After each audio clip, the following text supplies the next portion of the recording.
Bueno, seguimos en esta jornada y ahora pasamos además a las cosas más concretas. Y bueno, voy a empezar con una buena noticia que seguramente conocen quienes nos están escuchando, pero más de la mitad de la electricidad que se produce en España viene de fuentes de energía renovable. Este es un hito que hemos conseguido. El mundo, es verdad, avanza hacia ahí, pero siguen faltando alternativas a gran escala que sean accesibles en todo el mundo, que sean baratas y, bueno, en un momento en que Estados Unidos, del que estamos hablando en esta jornada, pues está dando marcha atrás. Pero en perspectiva hay mucho progreso. Un dato que se suele repetir es que en 2004, mirando a la media en el mundo, se tardaba un año en instalar 1 gigavatio de capacidad de energía solar. 2 décadas después, se tarda un solo día. Estos son datos que ha calculado Our World in Data, que es una organización dedicada al análisis de datos y que tiene un lema que creo que nos viene bien para esta mesa y para esta jornada. El mundo es horrible, el mundo es mucho mejor y el mundo puede ser mucho mejor. Antonio Vélez, nuestro jefe de sección de Economía y reportero también especialista en energía, va a hablar de esto y más con las voces expertas en esta mesa, que son Joan Groizar, es el secretario de Estado de Energía del Ministerio para la Transición Ecológica, Raquel Paule, que es la directora general de la Fundación Renovables, Ignacio Colmenares, que es el presidente de ENCE, y Beatriz Corredor, que es la presidenta de Redeia. Así que empezamos con la charla. Gracias.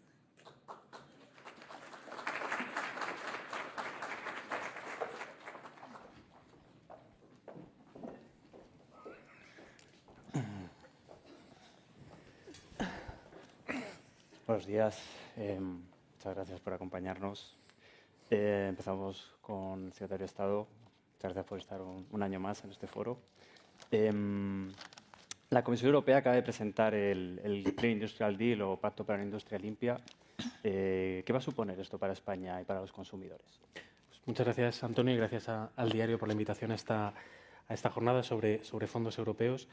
Y sí que quería aprovechar el contexto europeo, ¿no? y el Clean Industrial Deal para, primero, si me permitís, poner en valor el efecto transformador que ya están teniendo esos fondos europeos, esa Next Generation, en España, en el ámbito energético, y lo comentaremos a lo largo de la mesa, sobre todo por lo que ha supuesto en cómo encaramos las crisis, ¿no? Frente a crisis anteriores que se abordaron con recetas totalmente distintas, en este caso, ese planteamiento de los fondos europeos como forma de transformar la economía para recuperar la economía.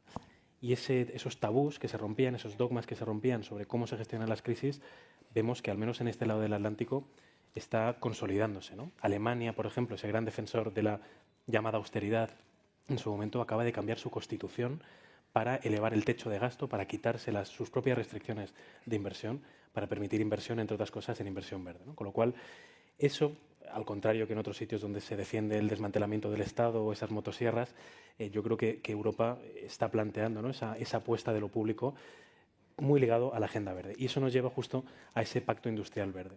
Lo que estamos viendo es que la Comisión Europea lo que hace es reafirmar la transición ecológica y lo hace como base de la política de competitividad, de la política industrial europea. Lo que dice es que si Europa no es rica en combustibles fósiles, para ser competitivos habrá que tirar de lo que sí que tenemos. Tenemos recursos renovables, tenemos tecnología, tenemos la capacidad de liderar, de posicionarnos si apostamos por esa transición. En España la valoración que hacemos de ese Pacto Industrial Verde es muy positivo por esa diagnosis. Pone en valor además medidas que hemos adoptado en España, como ese mecanismo ibérico para separar, ¿no? el precio del gas de la electricidad en momentos de máxima crisis.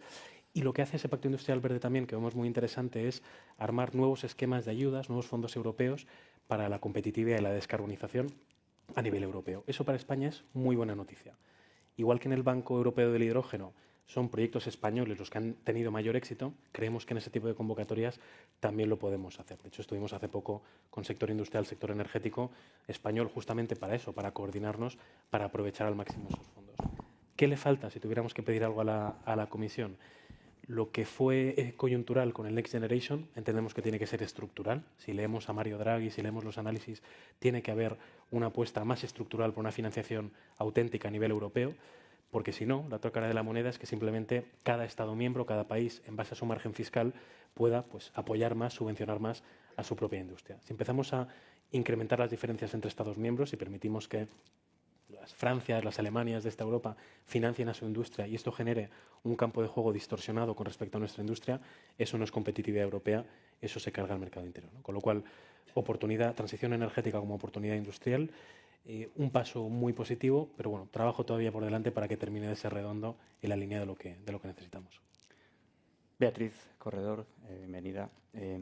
Como presidenta del operador del sistema, ¿cómo abordáis el reto de mantener la eficiencia del sistema mientras avanza la penetración de las renovables? Del operador del sistema y del transportista único del TSO, que por cierto siempre recuerdo que fue el primero del mundo, creado con esta configuración y que este año estamos cumpliendo 40 años. Creo que es importante, teniendo en cuenta que estamos en una mesa que se refiere a las energías renovables, recordar dónde estamos, como Joan conoce muy bien y también Raquel.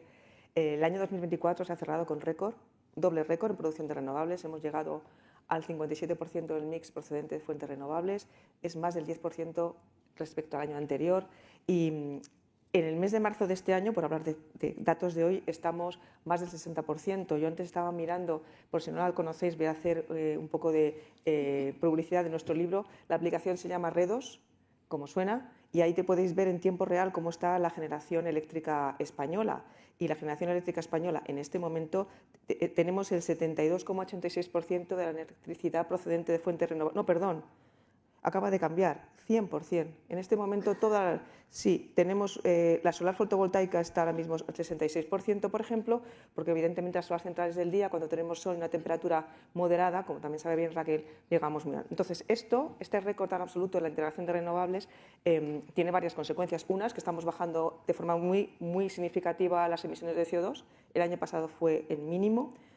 Y otra es que vamos avanzando también de la mano de la Unión Europea. Me gusta recordar que las cifras de renovables de la Unión Europea del año 24 han subido 5 puntos, del 43 al casi el 49%, como consecuencia de las renovables que proceden de España y de Portugal. Si miramos el mix de hace 40 años, ahora estamos por debajo del 1% de aportación de la energía procedente de térmica de carbón. En el año 85 era el 43%. Ahora las primeras fuentes renovables son la instalada, la fotovoltaica y la eólica, y en el año 85 solo teníamos hidráulica. Si miramos, aparte del mapa de generación, miramos en España el mapa de potencia instalada, de cuáles son las fuentes de generación instaladas, tenemos el 68% de nuestro parque instalado, es renovable ya, específicamente la fotovoltaica y la eólica y también muy relevante la hidráulica, no tengo que decir cómo estamos ahora. Por tanto, nuestra potencia es brutal.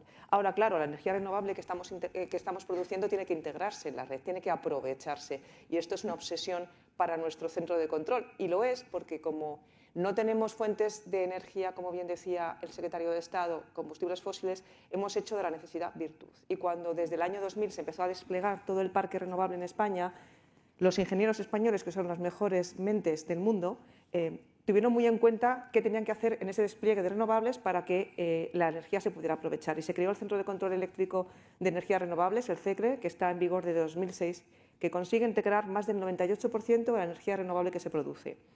Esto es comparativamente muy superior a los rangos de otros países. La Comisión Europea determinó como óptimo que en aquellos sistemas eléctricos donde la producción de energías renovables estuviese hasta el 50% del mix, se aceptaban estas ineficiencias o vertidos hasta el 5%.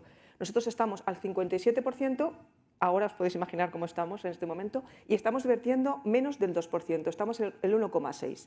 Países como el Reino Unido están entre el 4 y el 10%, y países como Irlanda, y ahora diré por qué me refiero a Irlanda, entre el 4 y el 15% de vertidos. Digo Irlanda porque nosotros somos más isla que Irlanda en materia energética. Tenemos menos interconexión con el continente que Irlanda y aún así integramos muchas más renovables. Y esto es tecnología pura. Esto es que el operador del sistema pueda conocer en tiempo real, cada segundo, cuánta energía renovable se está produciendo en toda España, en todos los parques superiores a 1 megavatio y es capaz de darle órdenes a estos parques renovables para que puedan adaptar su producción si tienen solos o agregados 5 megavatios, que todos los que conocen el sector eléctrico entienden que esto es muy pequeño. ¿Qué se está haciendo también? Tenemos obligación de ser eficientes. Las redes tienen que ser súper eficientes y hay que desplegar solo las imprescindibles, pero las que tenemos que optimizarlas. Y esto se hace a través de herramientas tecnológicas que requieren mucha innovación y es española para hacer que las redes sean más eficientes. Sistemas que son técnicos, como el sistema de reducción automática de potencia, que ha integrado 29 teravatios, o el sistema de reducción de respuesta activa de la demanda, que es una subasta voluntaria y retribuida, en el que los operadores energéticos que tienen capacidad para moderar su demanda cuando se les solicita al operador, pues evidentemente tienen una capacidad de hacerlo y se les retribuye 1.148 teravatios. Y algo que es diferencial de los renovables españoles es que son capaces de incorporarse a los servicios de balance, es decir, al momento en el que el operador ajusta la energía que se ha comprado y vendido en el mercado con la energía necesaria para cada segundo para adecuarla a la demanda. Y ese ajuste las renovables pueden incorporarse y esto les hace más eficientes en sus planes de negocio. Y solo lo podemos hacer nosotros, gracias al Centro de Control de Energías Renovables. Por tanto, creo que esto demuestra por qué la demanda está en tendencia de subida, por qué para la siguiente planificación la vicepresidenta Agesen ya anunció que hay solicitudes por más de 100 gigas de demanda. 100 gigas de demanda supera en más de 2 veces la demanda punta española en el récord absoluto que fueron 45.000. O sea, estamos hablando de una demanda ingente, demanda productiva, industrial, que va a suponer para nuestro país, como bien decían esta mañana, un posicionamiento absolutamente relevante en cuanto a la Unión Europea. Por tanto, tenemos una oportunidad que estamos aprovechando y que, como esta mañana se comentaba, no es coyuntural, es estructural. Nosotros, como operador y transportista del sistema eléctrico, podemos ofrecerle a todo el sector tranquilidad y confianza. Vamos a ser capaces de hacerlo. Yo estoy convencida que el secretario de Estado y la vicepresidenta en muy pocas fechas nos darán a conocer a todo el sector a cuánto asciende la inversión que tenemos que acometer.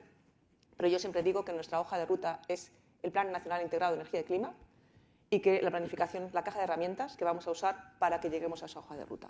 Y el compromiso de la compañía es estar y llegar. Ignacio, bueno, ENCE es el líder en España en biomasa, estáis apostando mucho por el biometano. De todos los ejemplos prácticos de aplicación de las renovables al sector industrial, ¿cuál destacarías? Bueno, yo quiero resaltar, antes y después de dar las gracias al diario por esta jornada y por habernos invitado, quiero resaltar un dato de ayer, ¿no? Ayer, el mercado para abril de la energía eléctrica en España cotizaba a 33 euros el megavatio hora, 33, en Francia a 53 y en Alemania a 78. Esa es la ventaja competitiva de España. Y eso es lo que el sector de renovables, y ENCE, que forma parte de él, damos a España. Damos industrialización, damos independencia energética y damos descarbonización. Nosotros somos muy buenos recolectando biomasa. La biomasa que nadie quiere. Nosotros no quemamos ningún tronco. Está prohibido en ENCE desde hace más de 8 años, ¿no? Hicimos un pacto voluntario, un decálogo de sostenibilidad de la biomasa y lo que usamos básicamente es biomasa de proximidad siempre y la biomasa agrícola de los restos agrícolas, ¿no? Y esa biomasa agroganadera la transformamos en energía eléctrica, ¿no? Tenemos una potencia instalada que da la energía necesaria a una ciudad como Bilbao anualmente, en energía renovable, en energía que además es gestionable. Como sabes, estamos conectados con vosotros, o sea, las turbinas nuestras no las operamos nosotros, las operáis vosotros, y cada 4 segundos nos subís en más o menos 25% la carga necesaria y damos estabilidad al sistema. Porque somos, hoy, que todavía las baterías no están ahí, somos la única renovable gestionable de verdad, ¿no? La termosolar un poquito. La termosolar un poquito. Sí. Luego, esa biomasa la transformamos también en energía térmica. Tenemos proyectos ahora preciosos, unos operando y otros en marcha, de dar vapor industrial renovable para los procesos industriales a las compañías alimentarias, para sus procesos de uperización o de pasteurización. Quitamos las viejas calderas de fuel, quitamos las viejas calderas de gas, ponemos una caldera de biomasa, damos la biomasa, operamos la caldera y vendemos vapor renovable. Con eso conseguimos que esa industria española sea más competitiva, porque esa energía es más barata que el gas o que el fuel, y esté descarbonizada. Y seguimos trabajando por la independencia energética. Estamos desarrollando un negocio no de biometano, sino de biofertilizantes, donde hay un subproducto que es el biometano, pero no es el importante. El importante es que estamos transformando toda esa biomasa agroganadera en un biofertilizante que no nitrifica el suelo. Esa es la mayor aportación que hacemos, porque transformamos el nitrógeno nitrato amoniacal, que es el que va al acuífero y contamina el suelo, lo transformamos en un nitrógeno orgánico que se queda y que la planta puede capturar, ¿no? Y además es seco, no es líquido. Y luego aprovechamos un subproducto que es el biometano, ¿no? Por lo tanto, lo que es muy importante es que aportamos en proximidad. Nuestra compañía se llama Biofer Kilómetro Cero, siempre es en proximidad, no llevamos residuos de un pueblo a otro pueblo, ni de una comunidad autónoma a otra, siempre en proximidad. Devolvemos una cosa que tiene el campo y que no aprovecha en una forma que es aprovechable y que no contamina, y generamos pues riqueza local y sobre todo, que lo que es muy importante es que otra vez independencia energética, porque los abonos minerales son muy intensivos en gas y esto no necesita gas, esto lo hacemos nosotros mismos con la energía que tiene en sí el subproducto que estamos utilizando, ¿no? Y además les traemos el gas metano que tiene, lo purificamos y lo inyectamos a la red y damos pues una energía por tubo a sectores industriales difícilmente descarbonizables mediante la electrificación, ¿no? Y luego estamos trabajando ya pues para el año 30 y para adelante en los combustibles renovables, ¿no? Y para eso pues necesitamos potencia eléctrica por un tubo, iba a decir, no, por la red, pero mucha. Por el cable, en este caso. Por el cable. Muy bien. Raquel Paule, Fundación de Renovables, bueno, desde varios sectores, algunos partidos políticos, empresas y algún que otro lobby se está presionando mucho para aplazar el cierre de las nucleares, con Almaraz como primera parada en 2027. ¿Qué os parece? ¿Esto puede ser de alguna forma un tapón para el despliegue, que siga este despliegue de las energías limpias? Bueno, nosotros desde la Fundación Renovables creo que en este tema siempre hemos sido muy claros, y es que las renovables no tienen cabida en un sistema eléctrico autosuficiente, distribuido y 100% centralizado. Creemos que los reactores han cumplido ya su función dentro de la transición energética y que ahora sí están suponiendo un tapón al despliegue de nuevas renovables, del almacenamiento y de la gestión de la demanda. ¿Por qué? Porque no son gestionables. Al final, lo que está pasando ahora es que cada vez tenemos más integrados renovables en el sistema, y cuando hay mucha generación y no hay una demanda suficiente de energía, se tienen que parar ciertas centrales, y las centrales que se están parando son las centrales renovables, porque son las que sí tienen capacidad para hacerlo y no la nuclear. Y esto es algo que sobre todo se ve en los nudos donde hay centrales nucleares cercanas, como por ejemplo Cataluña o Extremadura. Además, las nucleares, no nos podemos engañar, las nucleares solo son rentables en un sistema integrado verticalmente, y aquí hay un consenso muy claro y unánime de que debemos de ir hacia un sistema eléctrico muchísimo más descentralizado, distribuido, descentralizado, con muchísima más flexibilidad y digitalizado, como ya nos ha contado la presidenta de Red Eléctrica, que sí estamos dando y estamos avanzando en ello, y estamos avanzando mucho. De hecho, también a principio de año el Ministerio lanzó una consulta pública para la creación de los mercados de capacidad, una consulta pública que obviamente dejó de lado a la nuclear porque no tiene cabida, y sí que va a dar un marco para el desarrollo del almacenamiento, de la agregación de la demanda, y va a venir un poco a solucionar también los problemas de picos de demanda que se están viniendo. Es verdad que actualmente falta almacenamiento en el sistema, pero bueno, yo creo que con un marco regulatorio favorable sí que se va a dar esa integración, ¿no? Más o menos yo creo que va a pasar un poco lo mismo que pasó con las renovables en los 5 primeros años de la década, donde con un marco regulatorio favorable vimos cómo las renovables crecieron muchísimo en cuanto a potencia instalada y en cuanto a generación, y bueno, un poco lo mismo creemos que va a pasar ahora mismo con el almacenamiento, que ya, si los cálculos no me fallan, tenemos como 25 gigavatios que quieren solicitar con potencia solicitada para acceder, y de los cuales creo que 13 están esperando a la conexión porque ya tienen la conexión, están esperando a operar porque ya tienen la conexión hecha. Sobre otro tema clave, y creo que hoy, en el día de hoy, se ha hablado bastante de esto. Las nucleares no nos solucionan el problema de dependencia energética que tenemos en España. Nosotros no tenemos uranio y tenemos que comprar ese combustible a terceros países, que son, por lo general, políticamente muy complicados, y más actualmente. En 2023, el 86% de los concentrados de uranio los compramos a 3 países, a Kazajistán, Uzbekistán, ambos de países de la órbita Rusia, y a la propia Rusia. Y yo creo que a nadie se le escapa que no es bueno depender de ciertos países tal y como estamos, y lo que supone una crisis energética o no tener seguridad de suministro para todo un país, ¿no? Y cómo se canaliza eso en todos los sectores. Luego, en cuanto a los discursos que estamos escuchando a día de hoy, yo creo que hay que poner especial atención en los números, en las cifras, que es donde está todo. Y es un poco complicado a veces porque no hay transparencia muchas veces de dónde salen los datos. Según el sector nuclear, el coste de la nuclear energético es de 60 euros el megavatio hora, y ahora mismo lo que están pidiendo estos sectores es suprimir el impuesto autonómico que tienen que pagar las nucleares y también la bajada de la tasa Enresa, es decir, la tasa que paga la gestión de los residuos y el desmantelamiento.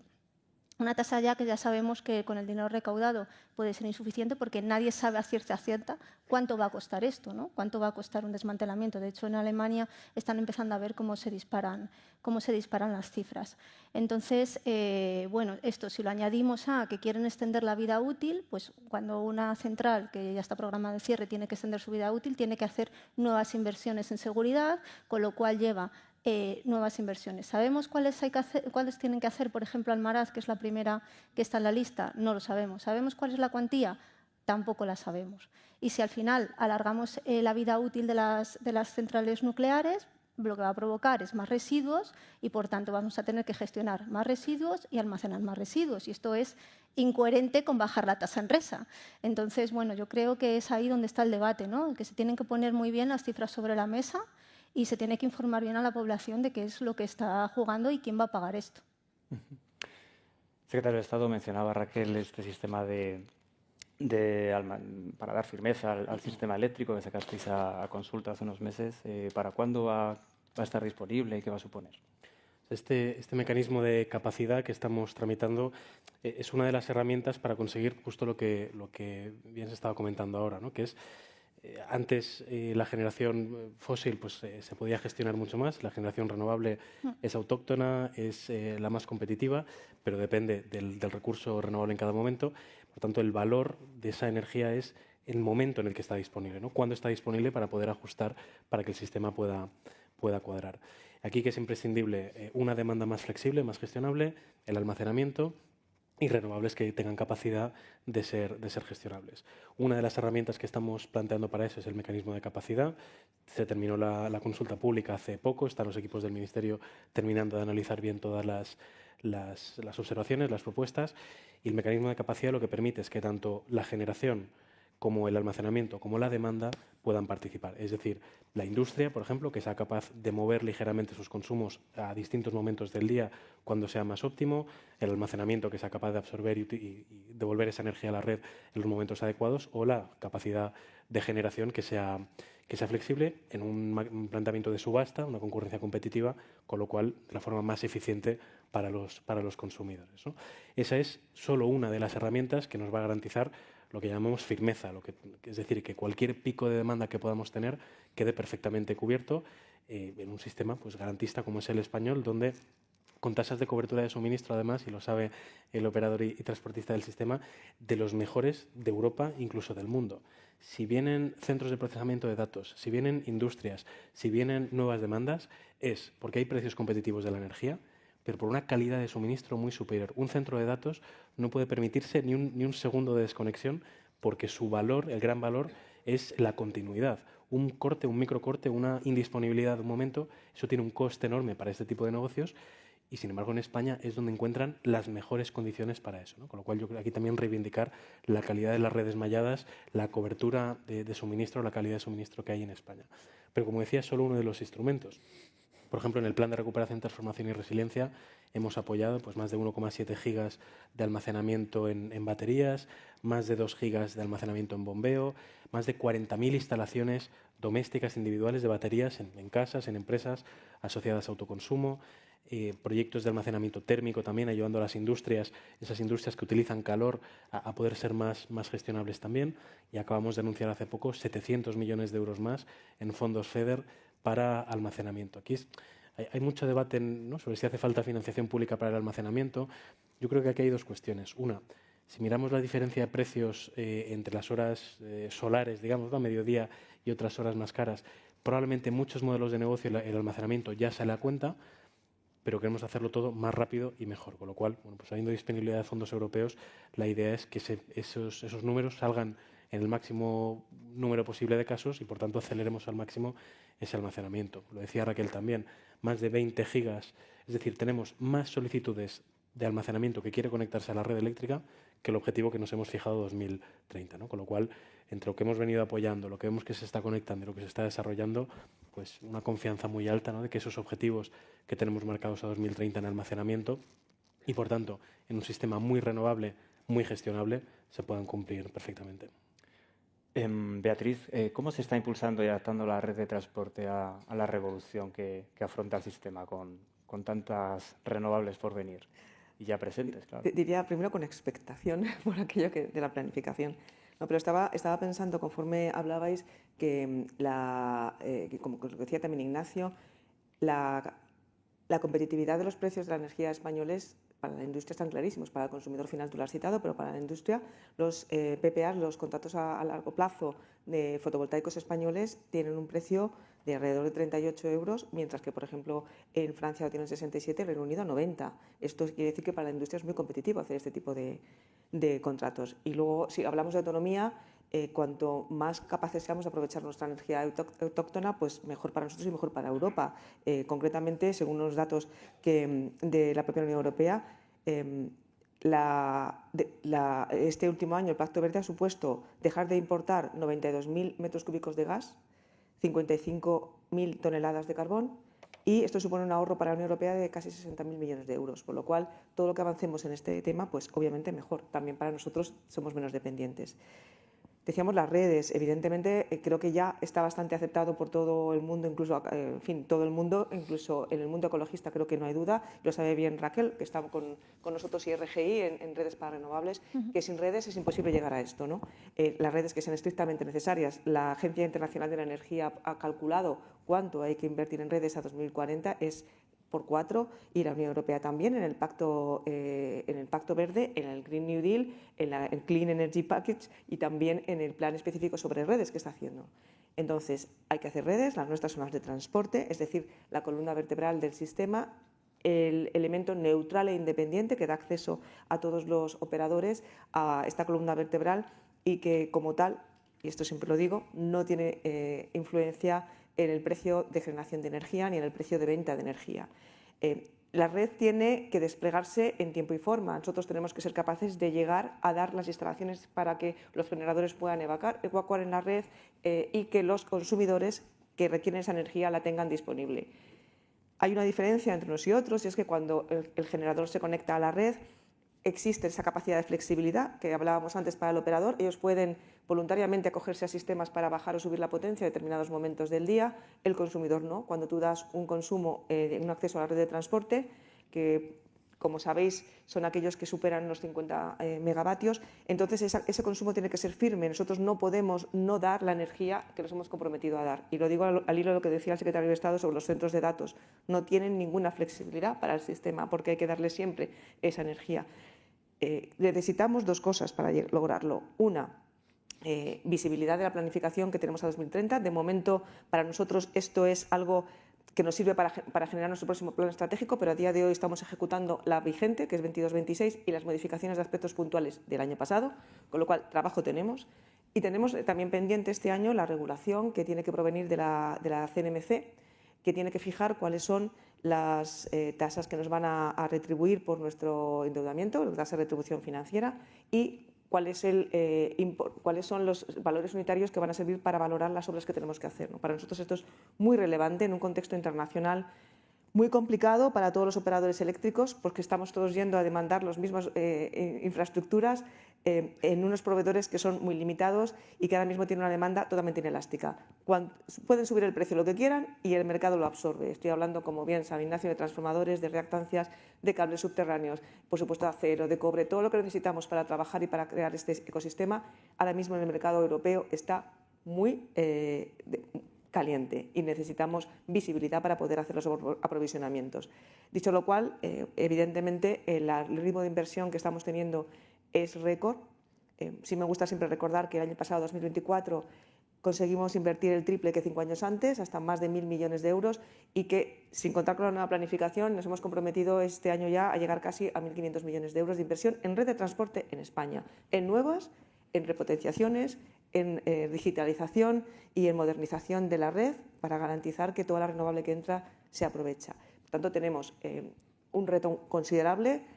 Tenemos que ser capaces de poner también nuestras propias herramientas a disposición de todo el sistema para que esto sea posible y para lo cual contamos, obviamente, tanto con el regulador, con el legislador y con algo que es relevantísimo y que para mí es imprescindible decirlo, que es necesitamos lealtad institucional y consenso. Cuando las infraestructuras se despliegan sobre el territorio, necesitan autorizaciones. Requieren autorizaciones administrativas, en algún punto son del Ministerio, pero en muchos puntos son de las comunidades autónomas, de los ayuntamientos y organismos supramunicipales. Y necesitamos que sean ágiles y que entiendan que la red de transporte, que es neutral e independiente, debería estar fuera de cierto debate sobre cuestiones que son ajenas al propio debate energético, porque para conectar todas estas industrias que van a generar valor sobre el territorio, van a generar tracción de la industria local, innovación, formación de jóvenes, que esta mañana se hablaba de la formación profesional, creación de ecosistemas, requieren que estemos allí y para eso necesitamos los permisos. Y por tanto nosotros estamos totalmente disponibles para mejorar, y lo hemos hecho, el consenso con el territorio desde una perspectiva que me vais a entender perfectamente los que estáis aquí. Necesitamos que el territorio tenga un valor de impacto positivo cuando la infraestructura se despliega. Es decir, la comunidad local tiene que ganar algo. Y ese ganar algo no puede ser decirles cuán buenos y solidarios son porque mejoran el mix energético español. Tiene que ser que el alcalde y la alcaldesa o los grupos ecologistas, las asociaciones de vecinos, perciban y reciban algo bueno por el ocupación y por el uso de su territorio para instalar tanto renovables como redes.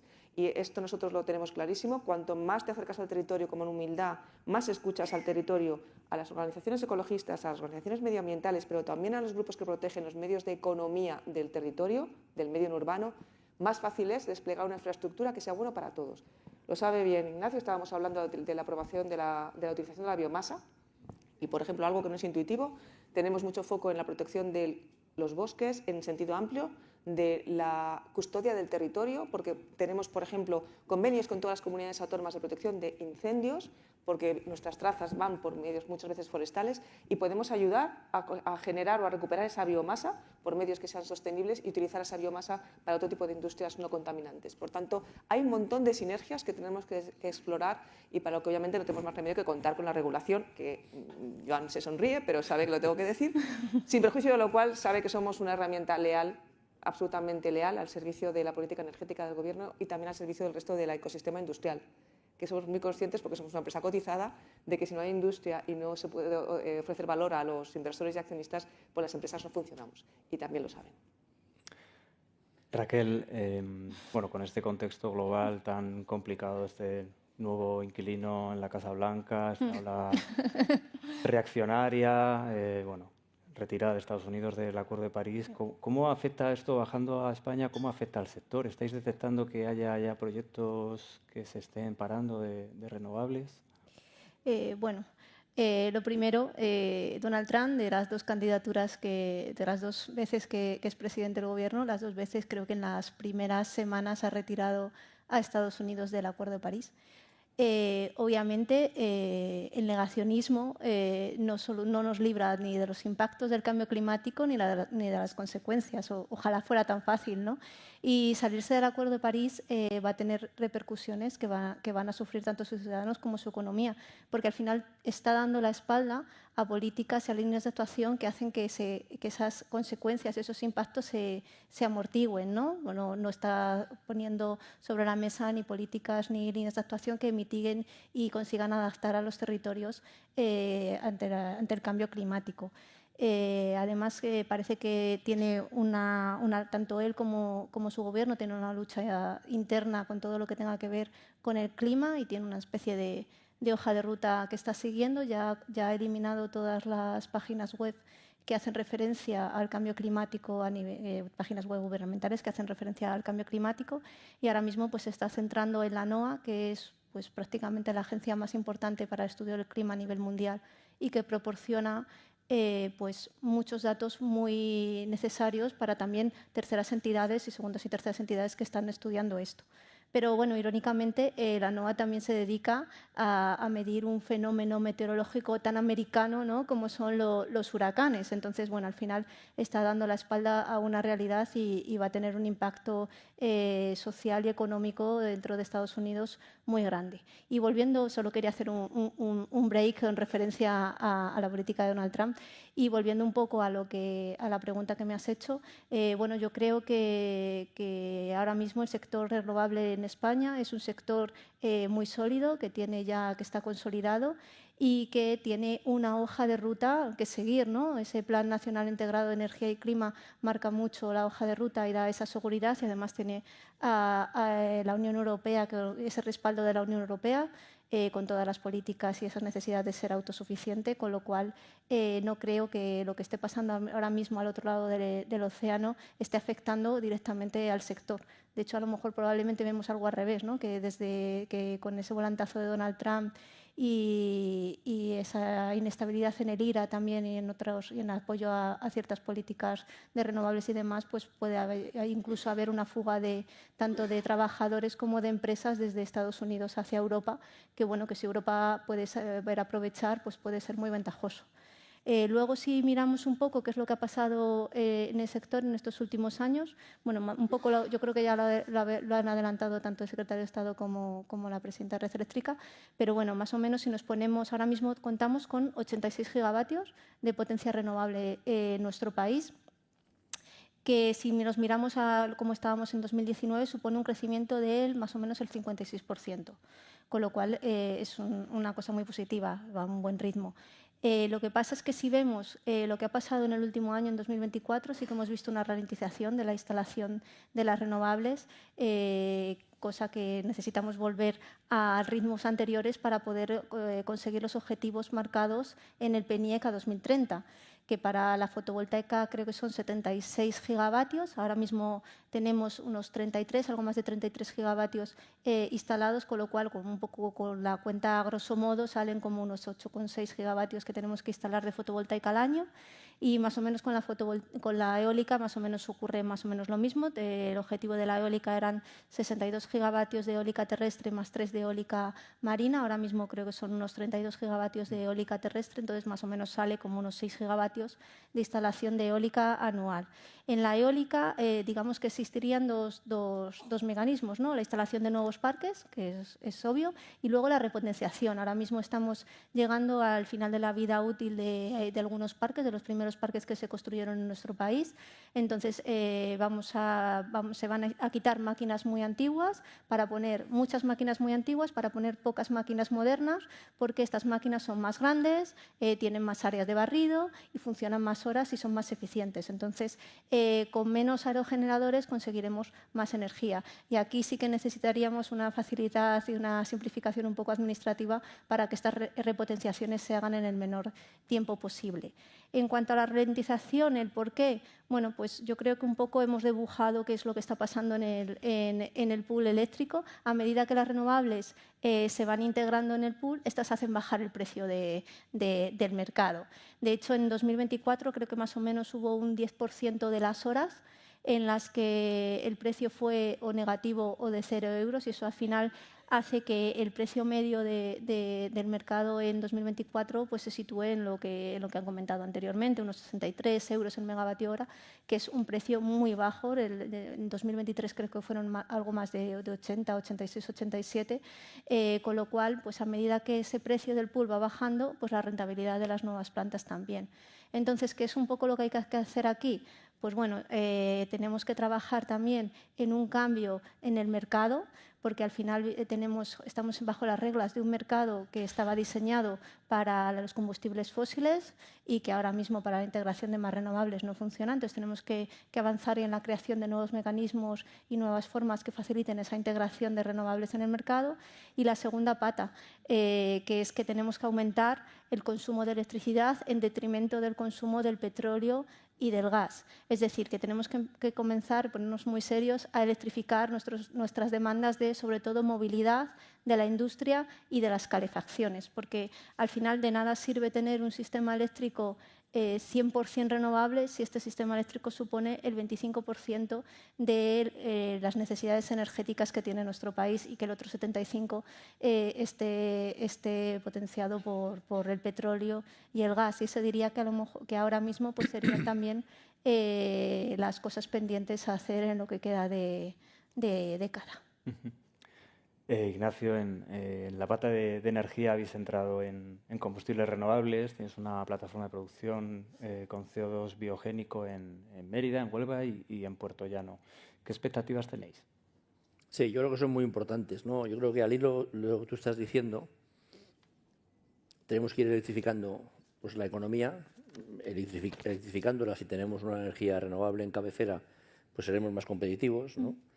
No generaremos CO2, la descarbonización y la competitividad siempre van de la mano, generaremos industria, pero hay sectores pues, que son muy difíciles de electrificar, ¿no? Para poder ser descarbonizados y que sean más eficientes, ¿no? En parte la química, ¿no? Que usa ciertos productos que es muy difícil no generarlos sin combustibles fósiles, el transporte marítimo y el transporte de aviación, ¿no? Entonces, la palabra hidrocarburo es muy gráfica, ¿no?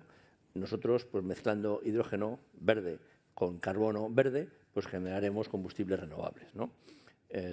Nosotros, en la combustión de la biomasa, generamos CO2 que es biogénico, que tiene carbono, que tiene energía, ¿no? Entonces, pues estamos trabajando hemos contratado una ingeniería muy potente para estas 3 plantas y para la planta de Navia también, para la captura del CO2, ¿no? Y hemos solicitado ya la modificación sustancial de la autorización ambiental integrada en Huelva y en Puerto Llano para poner en ese complejo que tenemos un gran complejo de fabricación de combustibles renovables con electrolizadores. Hemos solicitado potencia muy importante a red eléctrica en la siguiente planificación, con el apoyo de las comunidades autónomas. Y estamos trabajando pues, con grupos de off-takers y con grupos energéticos pues, para hacer un consorcio que promueva estas instalaciones, porque son inversiones muy importantes, ¿eh? En Huelva son 2.000 millones, en Puerto Llano son 1.500 millones y en Mérida son 1.000 millones, ¿no? Y en Navia serían cerca de 1.000 millones, ¿no? Por lo tanto, esto hay que juntar fuerzas, ¿eh? Entre compañías importantes energéticas, nosotros y off-takers, ¿no? Y es lo que estamos desarrollando. Esto va pegando, como todas las renovables. Yo creo que lo que preguntabas antes del terremoto que estamos viviendo ahora mismo en el mundo, ¿no? Yo creo que las renovables siempre hemos vivido momentos mejores y momentos peores y hay que ser perseverante. Creo que tenemos 2 cosas muy importantes. Somos muy competitivos, es una energía muy competitiva, muy barata y no dañamos el planeta, ¿eh? Y con eso hay que seguir. Y pasaremos 3 años complicados y luego pasarán 4 años buenos y volverán 3 años complicados. Hay que ser perseverante y tener tesón, ¿no? Y con los combustibles renovables es lo mismo. Hace un año había una euforia impresionante en torno al hidrógeno verde y en torno al metanol. Luego ha entrado el mundo como en una depresión profunda y, bueno, yo creo que ni una cosa ni la otra, ¿eh? O sea, hay que seguir. Y está claro que tenemos un mecanismo europeo regulatorio que va a permitir que haya una demanda. Este año, por ejemplo, el 2% del combustible de aviación tiene que ser ya renovable y eso va subiendo por regulación europea. Y luego la industria marina tiene que descarbonizarse y hay unos porcentajes de descarbonización. Y la única solución son estos combustibles renovables. Y luego eso, pues, amparado además y ayudado pues, por una inversión muy importante en fondos europeos, ¿no? Que vienen a estimular estos proyectos, ¿no? Aquí hay unos competidores nuestros muy importantes que están desarrollando un proyecto magnífico en León y donde pues, ayer se comunicó que les han dado muchísimo dinero de los Innovation Fund, ¿no? Y eso ayuda a impulsar esta industria, ¿no? Por lo tanto, hay la regulación, hay las ayudas y esto pues se repetirá lo que ocurrió en su día con la fotovoltaica, lo que ocurrió con la eólica, poco a poco, y lo veremos. Y a partir de los años 30 pues habrá combustibles renovables, ¿no? Se nos está acabando el tiempo. pero tengo que preguntar por esa planificación de las redes de transporte que ya ha mencionado Beatriz Corredor. ¿Cuándo va a estar y qué novedades va a incluir? Respuesta telegráfica. Intentamos ser lo más telegráficos posibles, pero perdemos perspectiva de lo que está pasando.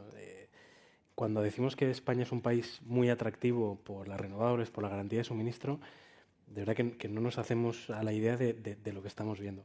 La anterior planificación, que ya nos tocó a nosotros, 21-26, gente que quería conectarse para consumir energía en la red de transporte, había demandas por valor de entre 1 y 2 gigas. Sobre todo estaciones del AVE, es decir, líneas de ferroviarias, alguna industria, entre 1 y 2 gigas. En este ejercicio de planificación eso se ha multiplicado por 80. Es decir, de hecho, el principal driver, el principal impulsor de esta nueva planificación, que a nivel técnico estamos terminando de apurar, el principal número de peticiones viene precisamente de la demanda de industrias, de consumos que quieren consumir esa energía competitiva y fiable, ¿no? Y aquí hay dos cuestiones. Uno, habrá que invertir más en redes. Como sabéis, hemos ampliado estamos abriendo esa regulación que regula el límite de inversión en redes, pero lo decía también Beatriz, la presidenta, hay que usar mejor esas redes eléctricas. Tenemos mucha red eléctrica desplegada que no se está utilizando óptimamente y ahí estamos empezando a hacer cosas. Por ejemplo, concursos de acceso a la demanda, es decir, no me vale necesariamente el primer proyecto que lo pide porque ya ha sido muy ágil, que es lo que pasaba antes. Vamos a sacar concursos, próximamente los primeros ya, para identificar dónde se conectan, dónde se quieren conectar en el mismo punto, a qué proyecto le damos esa capacidad de conexión. O algo tan sencillo como cuando un proyecto quiere conectarse a la red, pedirle una mínima garantía, ¿no? Antes era gratis pedir conectarse a la red. Eso, cuando la red se convierte en algo tan atractivo, tan apetitoso, no tiene sentido si queremos separar el grano de la paja. La planificación. Vamos a reunirnos muy próximamente con las comunidades autónomas, en reuniones trilaterales con Red Eléctrica, Ministerio y comunidades autónomas para adelantarles a ellas. Entendemos que tiene sentido que vean ellas de primera mano la propuesta que sale. Será una propuesta que saldrá a audiencia, con lo cual no es nada cerrado. Se podrán hacer propuestas, se podrán hacer mejoras. La vicepresidenta ya lo ha adelantado. La prioridad, sin duda, la industria. Tenemos una oportunidad en esta planificación de priorizar, sobre todo, consumos industriales, pero en esa priorización industrial y en ese papel de las comunidades autónomas le tomo también otro elemento que ha introducido Beatriz, que es la lealtad institucional y el participar todos. No sirve de nada que pongamos en la planificación un activo, una línea, una posición, una subestación, si eso luego no lo podemos poner en marcha, si eso no lo podemos autorizar. Y hay algunos activos, algunas cuestiones imprescindibles para la industria, para la integración de renovables, para la seguridad de suministro, que llevan saltando de planificación en planificación, que se diseñaron y se pensaron hace mucho tiempo y que por dificultades las que sea no se han podido llevar a cabo, ¿no? Con lo cual, en ese trabajo con las comunidades autónomas no va a ser solo qué hay de lo mío, quiero que en mi comunidad autónoma haya más cosas, sino cómo nos coordinamos entre todos para que, más allá del ruido político, seamos capaces de llevar adelante esa infraestructura que luego todos queremos. Todo el mundo pide más, ¿no? Pero luego no solo hay que pintarlo, hay que ejecutarlo. En eso estamos trabajando y muy próximamente esas rondas trilaterales de reuniones de alguna forma darán el pistoletazo de salida a esa publicación de la planificación. Muy bien, pues hasta aquí esta mesa sobre renovables. Muchas gracias por acompañarnos aquí, tanto presencialmente como por streaming, y buenas tardes.